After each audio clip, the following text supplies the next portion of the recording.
रक्षाबंधन भारतीय संस्कृति का पवित्र पर्व है जो कि भाई बहन के प्रेम और रक्षा के बंधन को दर्शाता है। इस दिन बहन अपने भाई की कलाई पर राखी बांधती है जो प्रेम, विश्वास और रक्षा का प्रतीक होती है। लेकिन रक्षाबंधन के बाद राखी को उतारने और संभालने के बारे में लोग असमंजस में रहते हैं। राखी को उतारने और रखने की प्रक्रिया में सांस्कृतिक और धार्मिक मान्यताओं का ध्यान रखा जाता है ताकि इस पवित्र धागे का सम्मान बना रहे।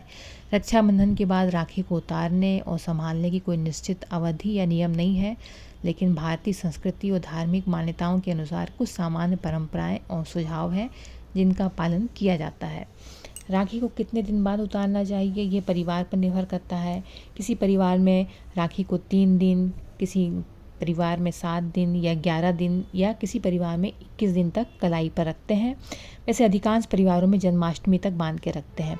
कुछ लोग रक्षाबंधन के अगले दिन ही उतार लेते हैं। आमतौर पर माना जाता है कि जब राखी पुरानी होने लगे, गंदी हो जाए तो इसे उतार देना चाहिए। इसे सम्मानपूर्वक उतारना चाहिए, ज़बरदस्ती खींच कर, काट कर नहीं हटाएं। कुछ लोग राखी उतारने से पहले भगवान के समक्ष प्रार्थना भी करते हैं। मान्यता है कि इससे जैसे भाई बहन के रिश्ते की मजबूती आती है। राखी को साफ हाथों से उतारें, किसी साफ कपड़े या कागज़ पर रखें।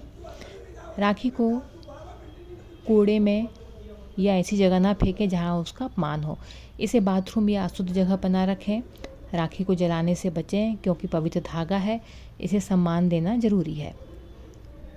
अलग अलग क्षेत्रों में राखी को संभालने के तरीके अलग अलग हो सकते हैं। उदाहरण के लिए कुछ समुदायों में राखी को अगले रक्षाबंधन तक रखा जाता है, फिर नई राखी बांधने के बाद पुरानी को विसर्जित किया जाता है। तो ये क्षेत्रीय परंपराएं हैं, ये पूरे साल भर तक लोग रखते हैं। अगर हाथ में नहीं भी बांध पाए तो भी उतारने के बाद भी रखते हैं। जब नई राखी बन जाती है तो उसको विसर्जित कर जाते हैं। राखी को पूजा स्थल या मंदिर में रखा जा सकता है क्योंकि इसे आशीर्वाद का प्रतीक माना जाता है। इसे किसी पूजा की थाली या पवित्र बक्से में संभाल कर रखें। कई लोग राखी को किसी पवित्र नदी, तालाब, जलाशय में विसर्जित कर देते हैं, जैसे गंगा या अन्य नदियों में। राखी के सम्मान को बनाए रखता है। कुछ लोग राखी को कोई पवित्र पेड़ जैसे कि पीपल या तुलसी पर बांध देते हैं। यह प्रकृति के प्रति सम्मान और राखी की पवित्रता को बनाए रखने का एक तरीका है। अगर विसर्जन संभव नहीं है तो राखी को किसी साफ कपड़े में लपेटकर घर में सुरक्षित स्थान पर रखा जा सकता है।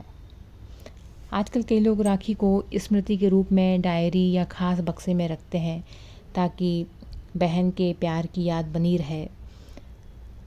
अगर राखी गैर जैविक सामग्री जैसे कि प्लास्टिक से बनी है तो इसे नदी में विसर्जित करने की बजाय रिसाइकिल करने या सुरक्षित रखने का विकल्प चुनें।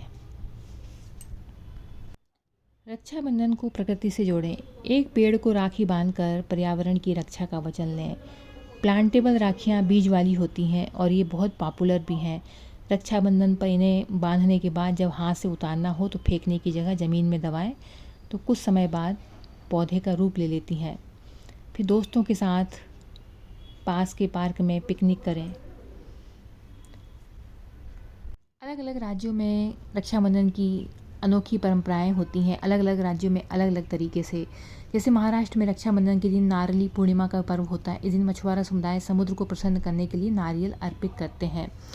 और राजस्थान में यह रक्षाबंधन को लुम्बा राखी के रूप में मनाया जाता है। बहनें भाई के साथ भाभी को भी कलाई पे बांधती हैं। मान्यता है कि जब तक भाभी को राखी नहीं बांधी जाती त्योहार अधूरा रहता है। उड़ीसा में रक्षाबंधन का स्वरूप सबसे अलग है। यहाँ यह पर्व भाई बहन की बजाय पशुपालन, कृषि से जुड़ा है। गायों बैलों को स्नान कराकर सजाया जाता है, उनकी पूजा की जाती है। नारियल चावल के आटे से बनी खास मिठाई पीठा बनाई जाती है। बिहार और मध्य प्रदेश में